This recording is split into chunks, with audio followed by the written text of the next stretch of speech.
7, Eclesiastes 7. Nós, nas duas últimas mensagens, temos trabalhado sobre uma porção maior aqui do texto de Eclesiastes, começa ali no final do capítulo 6 e percorre aí parte do capítulo 7 até o versículo 14. E nós já pensamos em parte desse texto, na sua primeira porção, onde o pastor Jailson tratou sobre como o luto revela aquilo que a festa esconde. Nós também, no domingo passado, meditamos sobre a segunda parte do texto, no capítulo 7, versículos 5 a 6, como que a repreensão do sábio revela o que o sorriso do tolo esconde.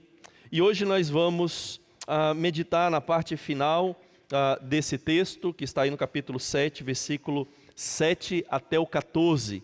E hoje nós vamos pensar sobre como o fim revela o que Deus ocultou no começo. Vamos orar, vamos falar com o Senhor e pedir que Ele prepare o nosso coração para nos submetermos à Sua palavra. Santíssimo Pai, nós mais uma vez, Senhor, queremos nos achegar a Ti.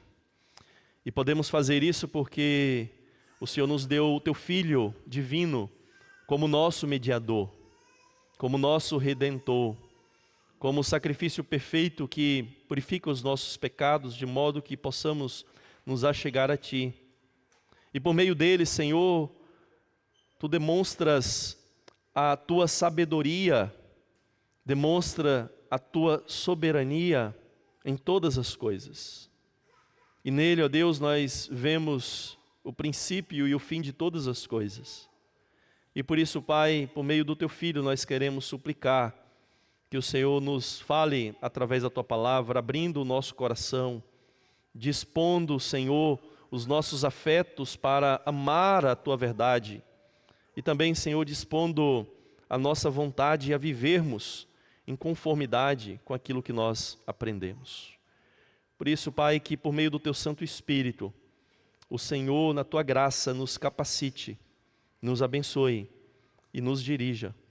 Em Cristo Jesus. Amém.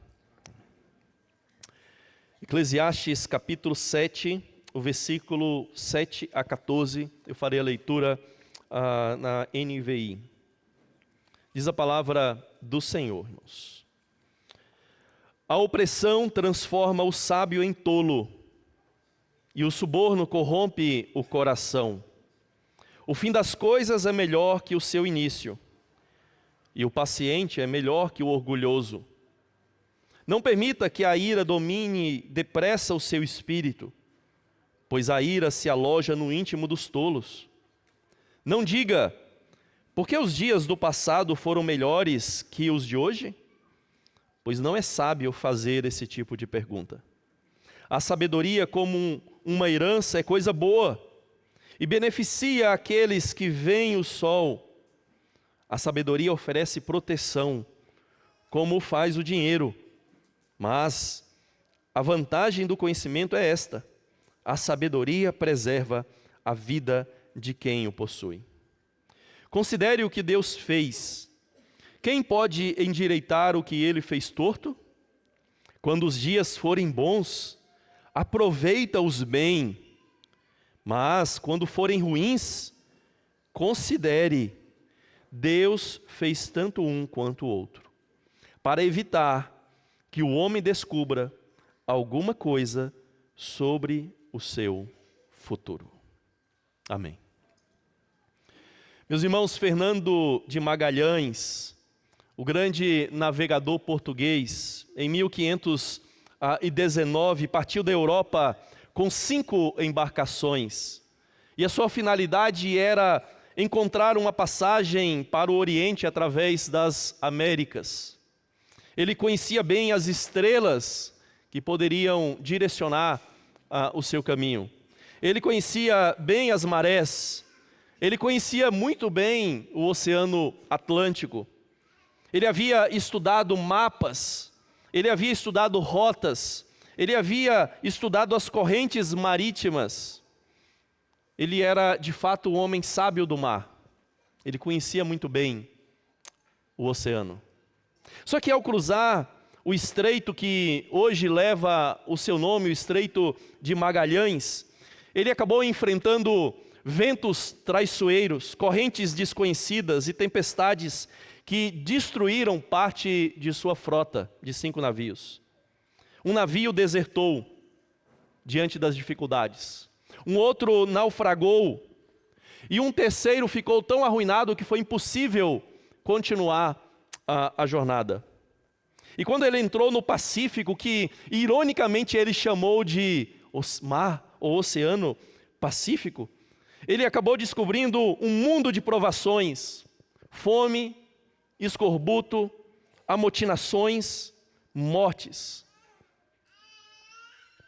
Veja, irmãos, que Magalhães tinha, de fato, sabedoria náutica, mas o que ele não tinha era controle do oceano. Ele não tinha controle sobre o tempo. Ele não tinha controle sobre a criação. Ele não tinha controle, na verdade, sobre a sua própria vida. E a sua jornada prova que aquilo que Eclesiastes diz aqui, que a sabedoria, sim, ela é valiosa para as nossas vidas, só que ela é limitada e também ela pode ser perdida, dependendo da nossa atitude aqui nas dificuldades desse mundo. Então veja, irmãos, que de fato durante as nossas vidas vai haver tempestades e nem os mais preparados e sábios conseguem evitar essas tempestades e esses dias maus. Você se prepara, você se planeja, você ora, você lê livros, você escuta conselhos, mas um diagnóstico grave chega. Um desemprego inesperado bate à sua porta e estraga os seus planos financeiros. Uma pandemia devasta vidas e a economia global. E você, diante de tudo isso, recebe o silêncio de Deus no meio da tempestade. E a grande pergunta de Eclesiastes, diante de tudo isso, irmãos, a grande pergunta que Eclesiastes nos força a encarar é: o que você faz quando a sabedoria não responde aos dias difíceis da vida? Quando o seu conhecimento não é suficiente para você responder às situações mais difíceis que você enfrenta? Quando o mundo foge do controle, mesmo que você tenha feito tudo aparentemente certo, o que você faz? Como que você age? Como que o seu coração reage diante de tudo isso? E o grande problema nosso, irmãos, é o espírito da nossa época. Porque nós vivemos numa era que idolatra o controle. Todo o nosso desenvolvimento tecnológico serve justamente para mostrar o quanto nós queremos ter o controle sobre todas as coisas, sobre a nossa vida, sobre a criação.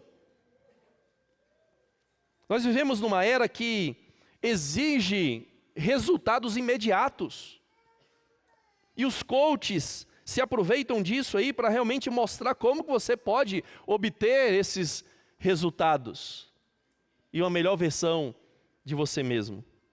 Nós vivemos numa era que canoniza o bem-estar como sinal de bênção divina. Se você está bem, se a sua vida está próspera, se você não tem enfermidade, não tem problemas na família, isso é um sinal de que Deus está abençoando você.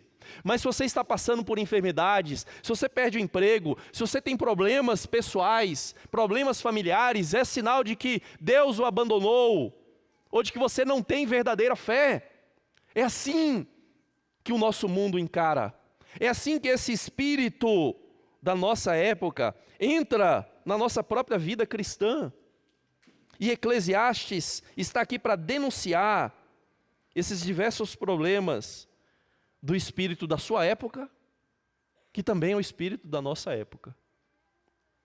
Os mesmos problemas, irmãos. Não há nada novo de fato debaixo do sol. O ser humano é o mesmo. O pecado que domina o nosso coração é o mesmo. A humanidade é a mesma. E os problemas, eles só são reciclados no seu exterior, na sua aparência externa, mas eles são os mesmos pecados do nosso coração. E é por isso então que nós vamos pensar sobre como o fim revela o que Deus ocultou no começo.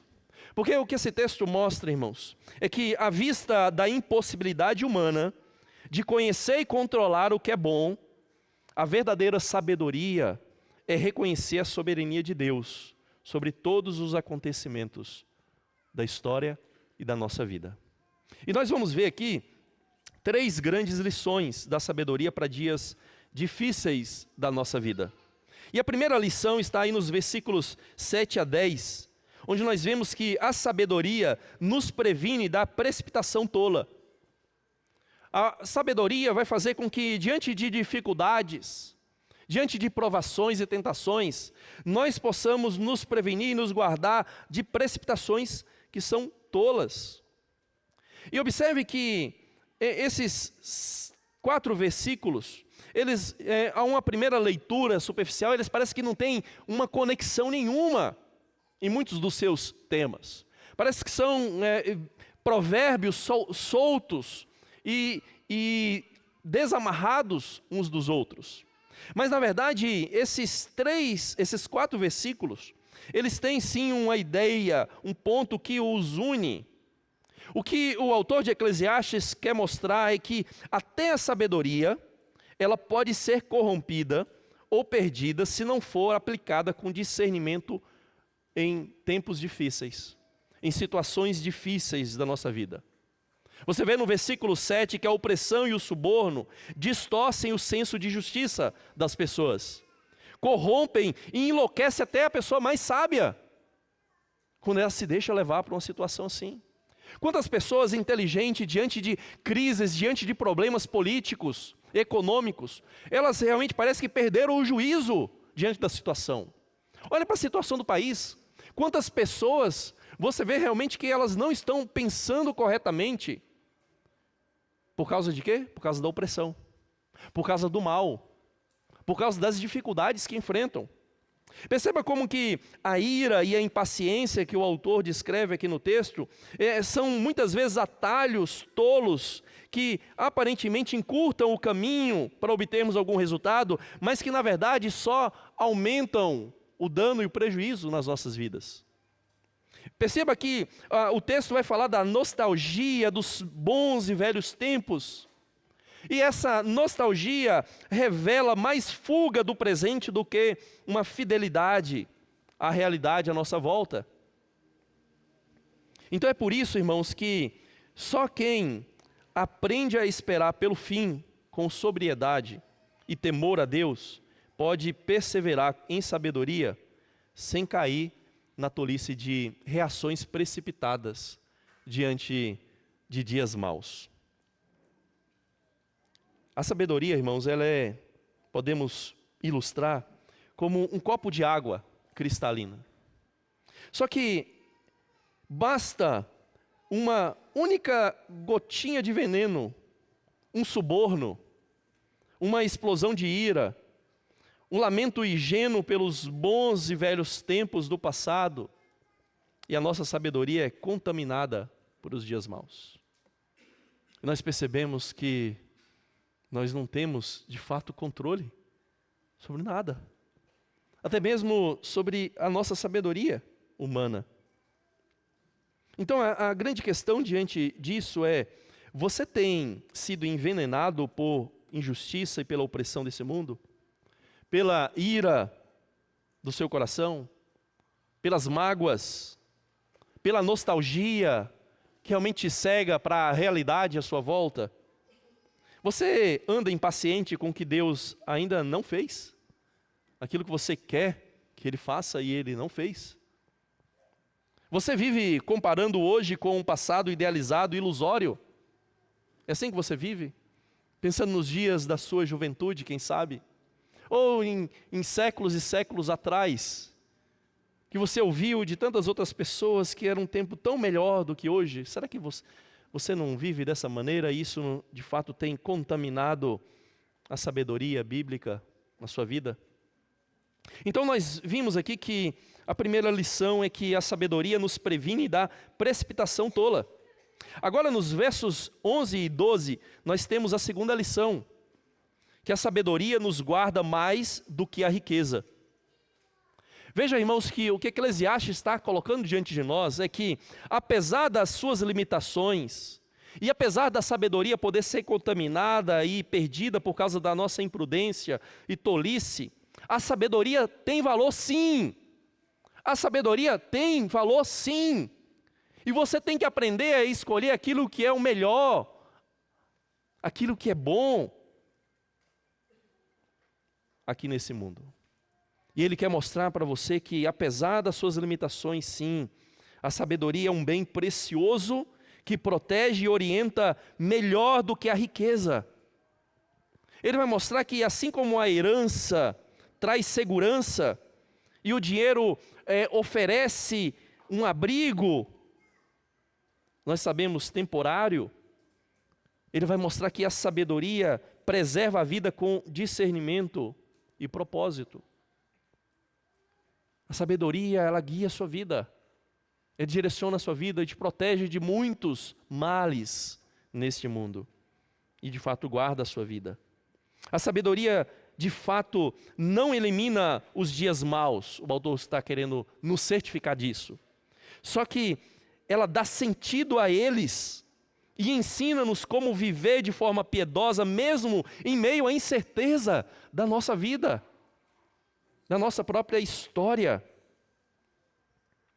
Então o que o autor quer mostrar com isso é: olha as limitações da sabedoria. Cuidado como você reage diante dos problemas desse mundo, diante da opressão, diante da injustiça, diante dos privilégios e subornos que esse mundo oferece. Cuidado, a sabedoria é frágil, mas ele vai dizer: lembra, ela ainda é melhor do que a tolice, ela ainda é melhor que a riqueza, ela ainda é melhor que o dinheiro, ela ainda é melhor, ela ainda é melhor. Então, primeiro, ele está nos mostrando nos versículos 7 a 10 que a sabedoria nos previne da precipitação tola. Em segundo lugar, mostra que a sabedoria nos guarda mais do que a riqueza. Só que, por fim, a grande lição aqui desse texto e da grande porção maior desse texto é que a sabedoria verdadeira é confiar em Deus em todo o tempo. Em todo o tempo. Em dias bons e em dias maus. Quer você entenda o que está acontecendo, quer você não entenda o que está acontecendo.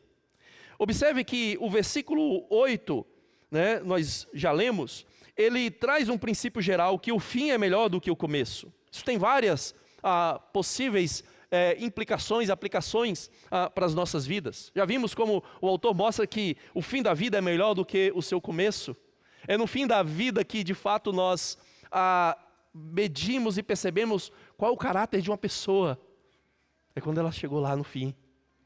No início, muitas vezes nós não entendemos qual direção essa pessoa está tomando, mas é lá que você vai perceber qual é o fim. Qual é o fim? Agora, observe que os versículos 13 e 14 aplicam esse mesmo princípio à providência divina ao conduzir a história. Deus está conduzindo a história. E no início nós não entendemos o que Deus está fazendo nessa história. Mas sim, no fim nós entenderemos quando estivermos lá. Mas ainda não chegamos lá. Agora note que o versículo 12, que diz assim: na verdade, quem sabe o que é bom para o homem, nos poucos dias da sua vida... Desculpa, é o versículo 12 do capítulo 6, tá? Capítulo 6. Na verdade, quem sabe o que é bom para o homem, nos poucos dias da sua vida vazia, em que ele passa como uma sombra? Quem poderá contar-lhe o que acontecerá debaixo do sol depois que ele partir? Veja que, desde lá do capítulo 6, o autor está trabalhando com essa questão. Qual é o fim de tudo? O que vai acontecer depois? Quem pode saber aquilo que é bom realmente? Há um fim bom em todas essas coisas? Há um propósito bom em tudo isso? Então o texto, observe aí, que ele nos ordena 2 vezes a considerar o que Deus faz. Esse encerramento aqui nos versículos 13 e 14, ordena você 2 vezes, são as únicas ordens em toda essa porção aqui do texto. E quando você tem uma ordem, você tem um imperativo, isso é claramente algo para você prestar bastante atenção e se apegar. Porque o autor está querendo mostrar aquilo que você tem que fazer diante de tudo que ele já considerou. Diante de tudo que você já leu, e você pode falar assim, eu não entendi nada. Não entendi nada do que o pastor Anderson falou, não entendi nada do que o pastor Jailson falou. Mas olha só, pega esses 2 versículos aqui, e perceba que no final de tudo isso, o que o autor está dizendo para você é, considere o que Deus fez, é uma ordem. E depois ele vai dizer, considere, Deus fez tanto um quanto o outro, ou seja, tanto os dias bons como os dias ruins, para evitar que o homem descubra alguma coisa sobre o seu futuro. Então, irmãos, o texto ao ordenar 2 vezes para considerarmos o que Deus faz, ele está procurando nos mostrar que a verdadeira sabedoria não é controlar a nossa vida. Às vezes a gente quer ser sábio para a gente ter o controle das coisas, o domínio sobre as coisas. Nós queremos direcionar a nossa vida e achamos que vamos fazer isso porque nós obtemos sabedoria. Como se nós tivéssemos controle do tempo, da história e da nossa própria vida, da nossa jornada. Mas o autor está mostrando que não, a verdadeira sabedoria é reconhecer a soberania de Deus em todos os tempos, bons e maus. E nos fazer entender que nós, por mais sábios que sejamos, não podemos endireitar aquilo que Deus, na sua providência, fez torto. Deus fez torto. Mas pastor, então Deus fez o mal? Não, Deus não criou o mal. Mas lá, quando o homem se rebelou contra Deus, dentro do propósito do próprio Deus, Deus ali sentenciou esse mundo a um mundo de vaidades, a um mundo que passa, a um mundo de corrupção, como o apóstolo Paulo descreve lá em Romanos, no capítulo 8. O mundo está sujeito à vaidade, à corrupção. Ele é escravo dessa corrupção. Esse mundo é um mundo caído, é um mundo quebrado, é um mundo torto. E isso pela mão do próprio Deus. Quando ele disse para Adão que por causa da sua rebelião, como cabeça da humanidade, ele trabalharia para obter o seu sustento em suor, muito esforço, com sofrimento, um mundo quebrado, cardos, abrolhos, mostrando como que há agora mal nessa criação. E foi assim que Deus fez. As dores dessa vida foi Deus quem fez assim, como consequência da queda, da nossa rebelião contra Ele. Então, por isso, queridos, nós precisamos entender que nós não vamos conseguir endireitar esse mundo. Não é que a gente deve se conformar com o mal, não é isso. Mas a gente tem que entender que tem coisas que escapam o nosso poder, o nosso controle. Você pode tentar evitar o máximo possível que o pecado entre na sua vida, que o mal bata a sua porta, mas você não consegue, você não tem, no final das contas, controle sobre a história e sobre a sua vida. Então o sábio no final das contas, ele desfruta com gratidão os dias bons que Deus dá a ele nesse mundo caído. Quando você encontra dias bons na sua vida, quando você encontra dias bons na família, dias bons no trabalho, nos estudos, louve a Deus. E não só louve a Deus, mas desfrute bem como vindo da mão de Deus. Mão de Deus. Mas, quando vier os dias maus, os dias difíceis, você deve entender que ambos, tanto o bom como o mal, vêm da mão do próprio Deus. Você conhece um personagem que aprendeu essa lição, ou nos ensinou essa lição? Jó. Jó vai dizer que, será que nós temos recebido o bem de Deus e não receberemos também o mal? Será que não receberemos da providência de Deus aquilo que para nós, de fato, é um dia ruim? É um dia mau? É uma enfermidade? É um sofrimento? É uma luta? Uma dor? Será que não receberemos como vindo do próprio Deus, que é soberano sobre tudo e sobre todos?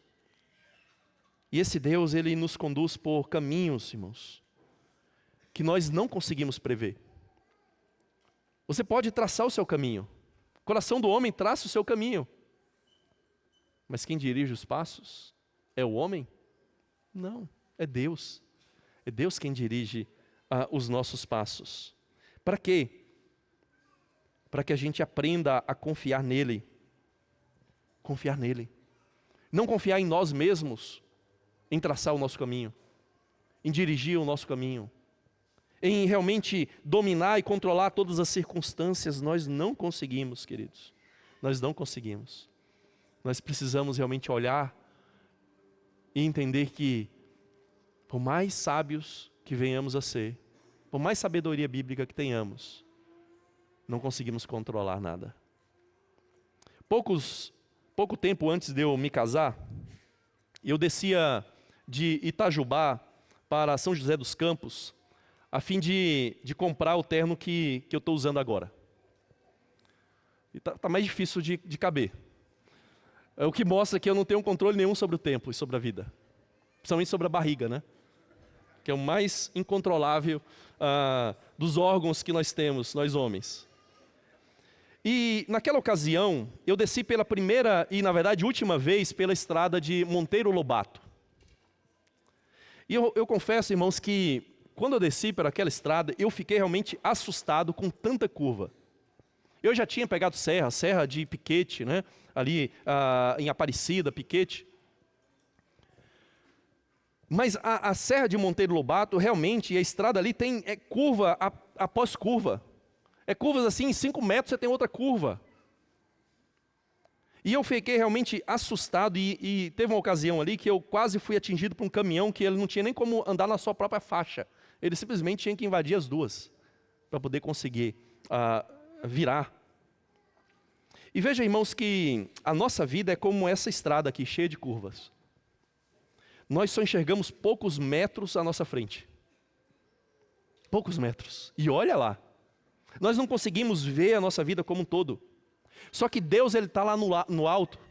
E Ele consegue ver todo o seu caminho, todo o seu trajeto, toda a sua história, toda a história do mundo. O menor dos elementos desse mundo, Deus consegue conhecer toda a sua trajetória. Você sabe a incerteza de Heisenberg? Eu sei que é difícil, a questão é física, né? Quântica. Deus conhece. Deus conhece tudo isso. Aquilo que é o mais incerto nesse mundo, Deus conhece. Por quê? Porque Ele determinou. Porque Ele controla tudo. Mas a nossa vida, como está naquela estrada ali cheia de curvas, nós não conseguimos enxergar mal metros à nossa frente. E Deus vê tudo. E o que nós devemos fazer? O que nós devemos fazer é aquilo que Deus nos mostra através das Escrituras. É confiar nele. Como filhos, confiar que é o nosso Pai que conduz a nossa vida. Como filhos, ouvir a Deus dizer, confiem, eu fiz o dia bom e o dia mau também. E você vai passar por todos eles. Por todos eles. Confiem, confiem.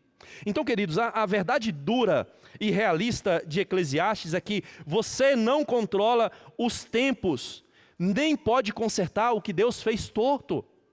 Você não pode.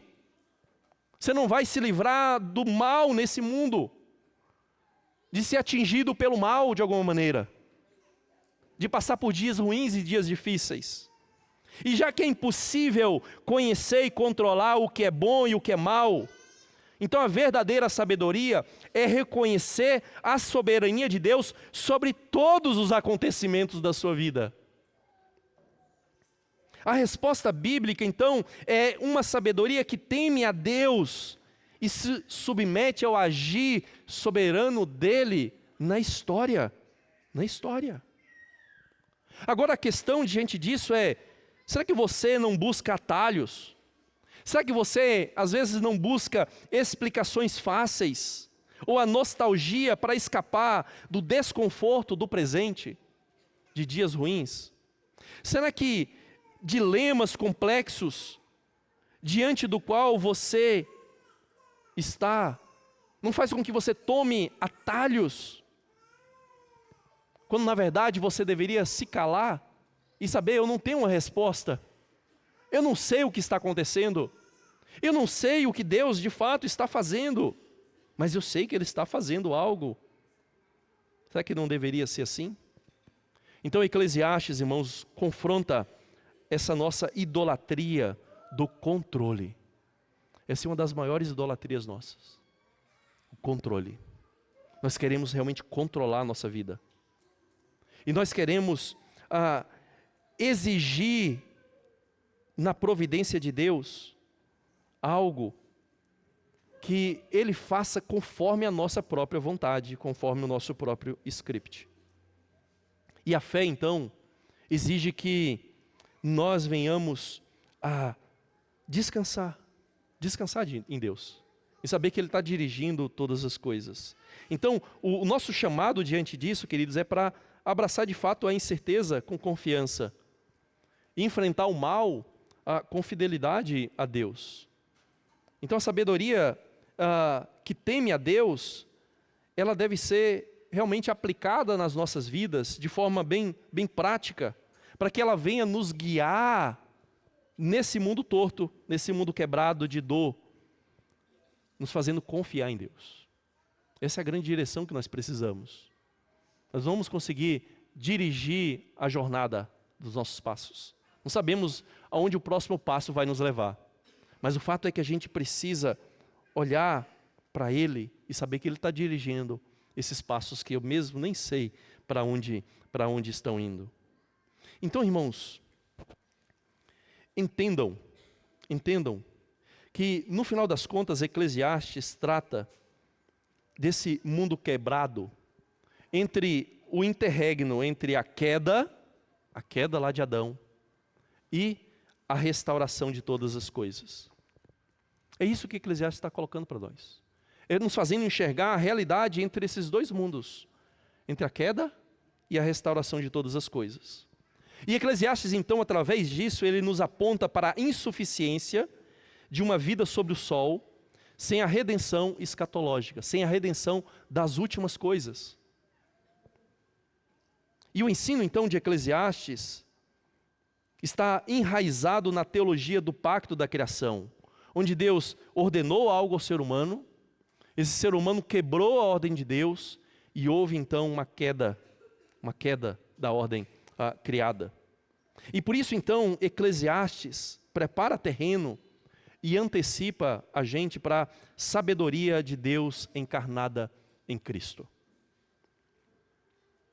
Que assim como o autor de Eclesiastes, ele viveu sobre o peso do tempo, ele viveu a aflição, a opressão nesse mundo, ele viu o mal nesse mundo, ele viu líderes corruptos nesse mundo, só que ele viveu nesse mundo quebrado, nesse mundo torto, em perfeita submissão à vontade do Pai. A história que o Deus triuno escreveu para ele aqui nesse mundo. É por isso que você vê o tempo todo Jesus, e os evangelhos mostram isso como que nada acontecia fora do tempo. É dito que ele, em certa ocasião, não foi preso, capturado, porque sua hora não chegou.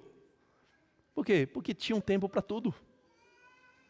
Mas você acha que Jesus, ele conhecia cada detalhe enquanto humano aqui nesse mundo? Não, ele não conhecia. Ele não sabia, ele diz claramente, eu não sei o dia e a hora. O Pai designou para ele, a Trindade reservou para o ser divino. Mas enquanto humano, Jesus não sabia. Então, enquanto humano, ele se sujeitou completamente ali à direção, em fé, sim, em fé, em confiança a Deus, o Pai. E Cristo, então, queridos, é essa sabedoria encarnada, como já falamos. Ele é esse sábio perfeito. Ele é a sabedoria que não se corrompe diante da opressão e diante do pecado. Ele não se corrompeu como os líderes de Israel. Ele viveu sob tempos bons e tempos maus, com perfeita submissão ao Pai. O autor de Hebreus, capítulo 5, versículo 8, vai dizer que, embora ele fosse filho, ele aprendeu a obediência por meio daquilo que sofreu, ou por meio do sofrimento. Mas como assim Cristo aprendeu obediência por meio do sofrimento? O que o autor está querendo dizer é que Cristo não aprendeu a ser obediente em tempos bons. Ele foi obediente em tempos maus, em um mundo torto, em um mundo quebrado, em um mundo imperfeito, no meio de pecadores, em uma sociedade corrompida. E veja, ele não foi corrompido pela sociedade. A sociedade não o influenciou. Ele não foi seduzido pelo mal, como Adão foi. Então veja, Cristo sendo filho, mesmo assim, enquanto encarnado, ele aprendeu a obediência por meio daquilo que sofreu em um mundo quebrado. E ele aceitou, queridos, o cálice da aflição, com temor santo diante do Pai. Ele enfrentou o dia mais escuro desse mundo em nosso lugar, lá na cruz.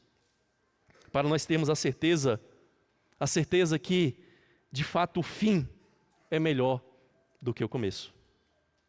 E nele, irmãos, o que nós percebemos é que o dia mau tem redenção.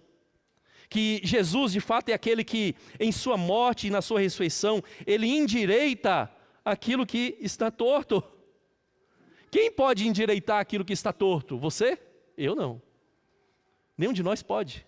Mas Cristo é aquele que veio, sim, para endireitar o que está torto e nos assegurar um futuro. E Ele é aquele que também nos convida, então, a termos paciência debaixo das provações, descansando nele, descansando que Ele está conosco todos os dias, que no mundo nós teremos aflições, teremos dias maus, mas Ele venceu esse mundo. E Ele está dizendo, você em mim, você pode vencer também esse mundo e perseverar até o fim. Mesmo quando tudo parecer sem sentido, você pode olhar para Cristo e você pode entender que tem sentido, mesmo que você não entenda hoje. Assim como quando Cristo foi crucificado, ninguém entendeu, seus discípulos não entenderam. Quando eu li da primeira vez o Evangelho, eu não entendi nada.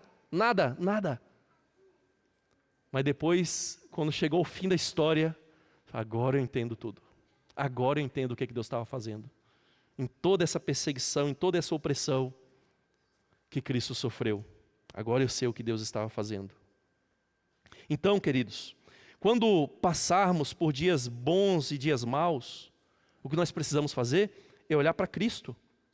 E ver que Cristo, no dia mau da cruz, estava ali realizando o maior bem eterno para as nossas vidas. Que nos dias difíceis da sua vida, o mesmo Pai está trabalhando para o seu bem maior. Ele não está trabalhando para o seu bem-estar. Lá em Romanos capítulo 8, quando fala que todas as coisas concorrem para o bem daqueles que amam a Deus, você não deve ler bem ali como bem-estar, como um trabalho melhor do que o que você perdeu antes. Não é isso. Ele está falando ali um bem maior, e a prova disso é que logo em seguida ele vai dizer, porque fomos predestinados para sermos conforme a imagem do seu Filho Jesus Cristo, para que ele seja o primogênito entre muitos irmãos. Em outras palavras, Deus está trabalhando em todas as coisas, nos dias bons e nos dias maus, para o bem maior seu e meu, de sermos uma família de filhos iguais a Jesus. Iguais a Jesus. E Ele está usando todas as coisas, dias bons e maus. Então a questão é, você consegue descansar diante disso? Descansar mesmo quando você não entende o que Deus está fazendo? Será que você consegue confiar no Deus que manda o sol, mas também Ele manda a tempestade para a sua vida? Em dias de adversidade, você murmura? Você reclama e quer dar ordens a Deus a respeito dos seus filhos e das obras das suas mãos? Ou no dia da adversidade você medita e você considera na soberania de Deus, como esse texto de Eclesiastes ordena para você? Então, queridos, a sabedoria verdadeira, ela se curva diante do Criador desses dias, tanto bons como maus. Dias retos e dias tortos. E a sabedoria verdadeira diz, Senhor, de fato eu não controlo a minha vida, mas eu confio no seu controle. Eu não controlo a minha vida, mas eu confio no seu controle. Eu confio que o Senhor sabe o que está fazendo. E eu sei que em Cristo eu sou o seu filho. E se eu sei e tenho a certeza da minha redenção em Cristo, eu tenho a certeza de que todas as coisas concorrem para o meu bem. Mesmo que eu não entenda o que está acontecendo agora. Então, queridos, o princípio central dessa passagem é que a verdadeira sabedoria consiste em equilibrar a confiança em Deus, aceitando o que Ele faz, com a prática de virtudes, como a paciência, discernimento e gratidão, em dias bons e em dias maus. Você precisa de sabedoria, sim. Precisa de sabedoria, prática, diante das situações que Deus manda na sua vida. Mas não sabedoria para controlar a sua vida, mas uma sabedoria para que você confie nele, para que você descanse nele. E eu queria chamar a sua atenção e usar como exemplos aqui, justamente a questão da nostalgia. A nostalgia. E por que nostalgia? Por que não a questão da ira? Porque primeiro a ira você consegue aplicar muito mais facilmente para a sua vida. E eu creio que a nostalgia ela é importante aqui porque revela, talvez assim, de uma forma muito clara, como a gente tem pretensão de querer controlar o tempo, a história, e até querer interpretar a história. E na verdade a gente não consegue fazer nenhuma das duas coisas. Então pensem na nostalgia na família. Um cônjuge, diante das dificuldades, começa a pensar o seguinte: nos primeiros anos de casado era tudo melhor. Se ao menos voltássemos naquele tempo, era tão bom, era tão gostoso, né?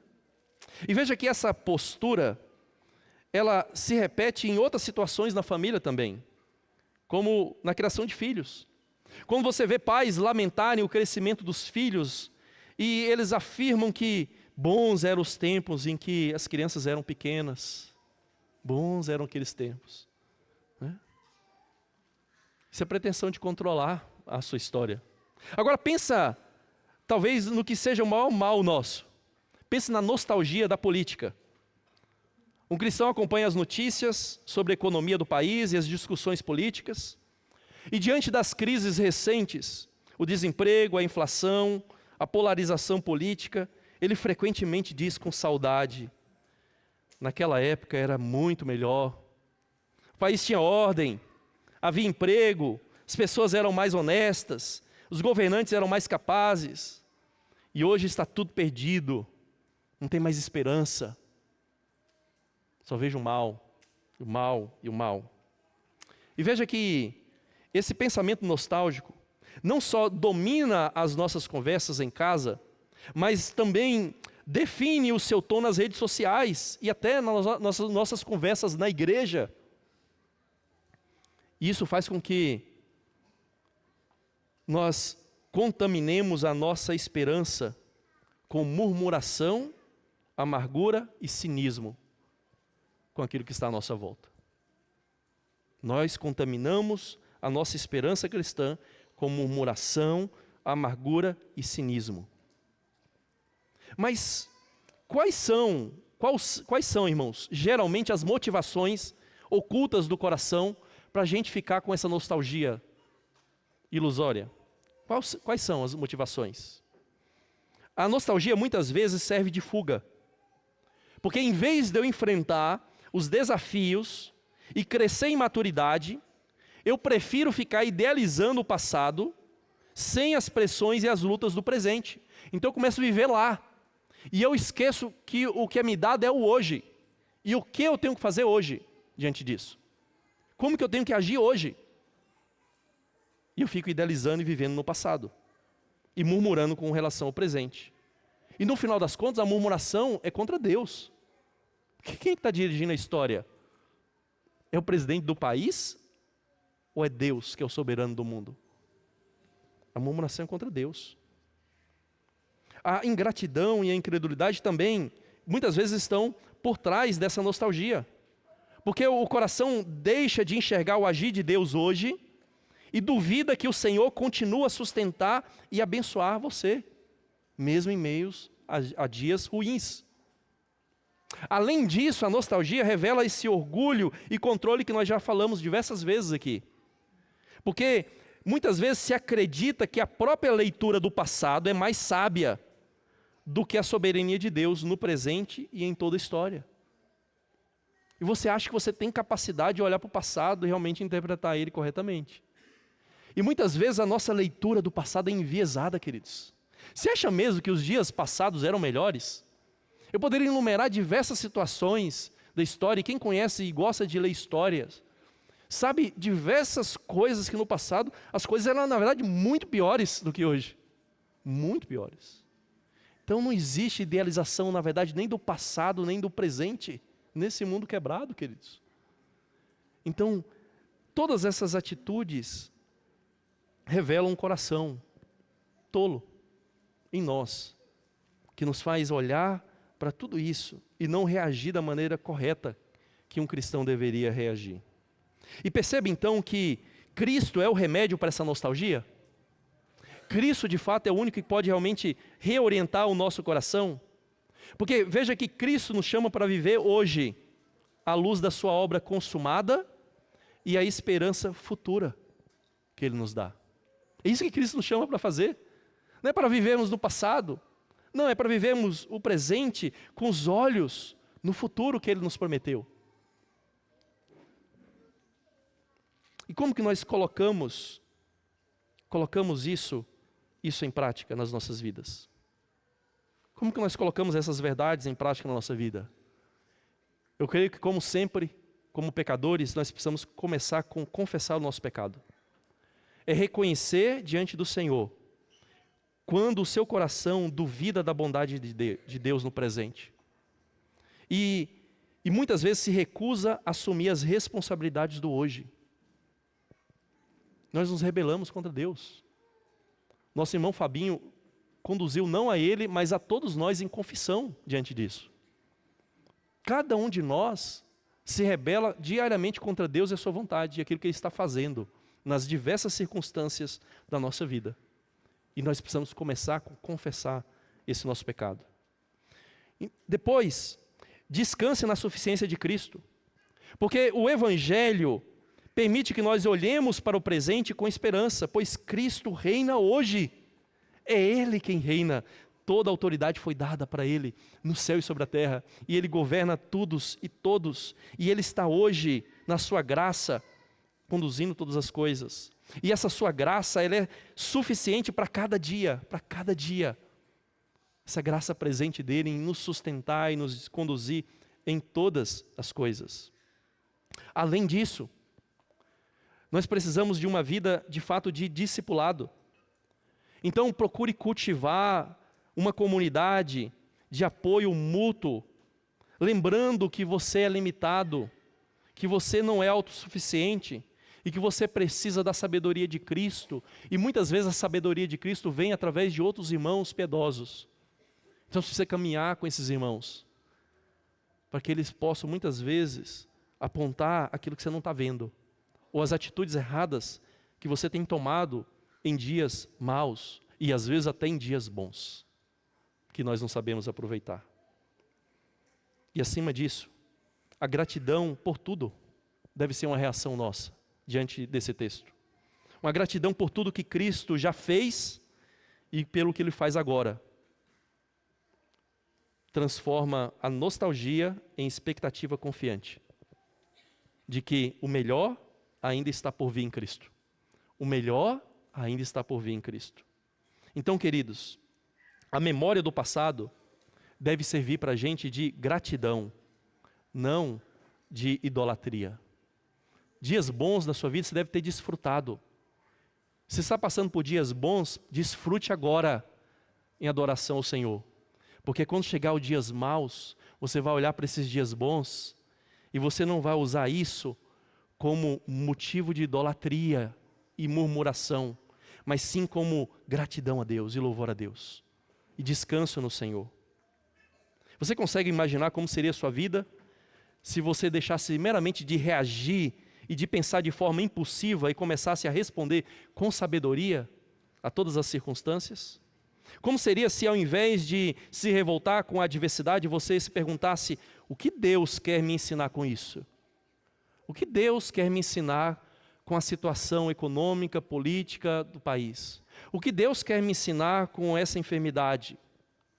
Então você perde o emprego, só que você não vive mais murmurando. Naquele outro trabalho eu era feliz, mas em vez disso você ora e você agradece a Deus pelo sustento do ontem e confia que o Senhor é fiel para prover hoje. E você então enfrenta esses desafios atuais com fé, pedindo sabedoria de Deus para discernir as oportunidades e servir a Cristo em qualquer contexto que Ele te coloque. Pais cristãos com filhos adolescentes, agora não vivem mais em Cristo dizendo era tudo mais fácil quando eles eram pequenos.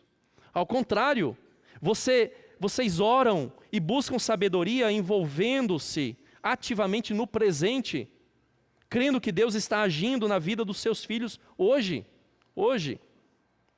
E uma pessoa de meia idade, que lembra lá dos bons tempos econômicos e políticos, em vez de ficar alimentando a sua nostalgia e cinismo, ela decide agora se engajar em iniciativas de auxílio a desempregados na igreja e orar por sabedoria para os líderes da igreja conduzir essa situação. E ela reconhece que cada época traz desafios, mas também traz oportunidades.